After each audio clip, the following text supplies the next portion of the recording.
Bonjour, aujourd'hui on va décortiquer un rapport économique qui, à première vue, semble annoncer de très bonnes nouvelles. Mais, comme souvent, le diable se cache dans les détails. Et c'est justement ces détails qu'on va aller chercher. Le gros titre est flatteur, c'est clair. C'est le genre de chiffre qu'un gouvernement serait ravi de mettre en avant. Mais ce n'est que la première page de l'histoire. Parce que quand on commence à comparer les données entre 2024 et 2025, eh bien l'image change radicalement. On découvre une croissance en fait très fragile et surtout des faiblesses structurelles qui sont assez inquiétantes. Allez, on commence par soulever le capot et on regarde le moteur intérieur de cette économie. Et là, on voit tout de suite que quelque chose cloche. Premier point, et pas des moindres, l'agriculture. On passe d'une croissance de presque 7% à 4,5%. La chute est nette, plus de 2 points en moins. C'est un premier signal d'alarme, ça pointe des soucis de productivité, et puis bien sûr cette vulnérabilité au climat qui ne s'arrange pas. Ensuite, les services. Bon, la baisse est moins spectaculaire, on pourrait se dire que ce n'est pas si grave. Mais le chiffre global est trompeur. Ce qui est fascinant, c'est ce qu'il y a dedans. Et voilà, quand on décompose, on voit que tous les sous-secteurs importants ralentissent. Les transports, l'immobilier. Concrètement, ça veut dire quoi?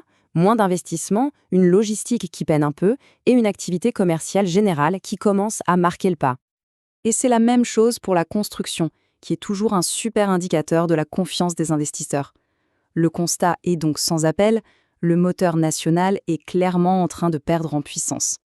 Bon, maintenant, accrochez-vous. On passe à la partie la plus spectaculaire du rapport. C'est là que le simple ralentissement se transforme en vrai problème. En 2024, le secteur des hydrocarbures, qui est absolument vital pour l'économie, tournait bien. Une croissance saine de 3,1%. Et un an plus tard, voilà le résultat, moins 1,2%. Ce n'est plus un ralentissement là, c'est un virage à 180 degrés. On est passé en territoire négatif. Le graphique illustre parfaitement le choc. Ce passage du positif au négatif représente une bascule de plus de 4 points de pourcentage. C'est énorme.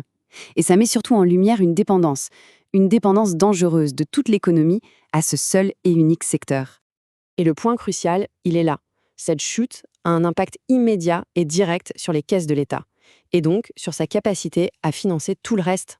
Et comme si ça ne suffisait pas, cette faiblesse interne est encore aggravée par ce qui se passe au niveau du commerce extérieur. Là, on a une équation qui devient vraiment très, très périlleuse. Alors là, le tableau est juste incroyable. Regardez bien, les exportations font du surplace, une croissance quasi nulle. Et en face, les importations, elles, explosent, plus de 30%. C'est littéralement la définition d'un déséquilibre qui devient incontrôlable. Mais au milieu de tous ces chiffres, il y en a un qui est particulièrement alarmant. Un véritable effondrement. Voilà, presque 21 points de pourcentage de variation en un an. On est passé d'une croissance à 2 chiffres à une contraction à 2 chiffres. Ce n'est pas une simple baisse, c'est un plongeon. Ça montre un échec massif de secteurs comme le tourisme ou les services numériques à être compétitifs à l'international. D'accord, mais alors, toutes ces données macroéconomiques, comment est-ce qu'elles se traduisent dans la vie de tous les jours? Quel est l'impact au niveau des ménages? On voit ici que la croissance des dépenses des ménages ralentit aussi. La différence peut paraître minime, mais c'est un indicateur super important du stress économique que subit la population.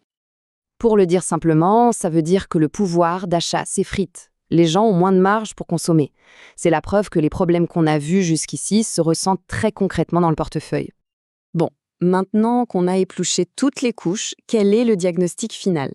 Quel est l'état de santé réel de cette économie?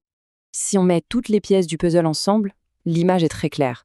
On a un ralentissement généralisé des secteurs domestiques, une crise du moteur principal de l'économie, un effondrement des exportations de services, une explosion des importations, et tout ça vient mettre une pression énorme sur le budget des ménages. Au final, ce qu'il faut retenir, ce n'est pas juste un mauvais trimestre, c'est l'illustration d'un modèle économique déséquilibré qui atteint ses limites. Et ça pose une question fondamentale pour l'avenir.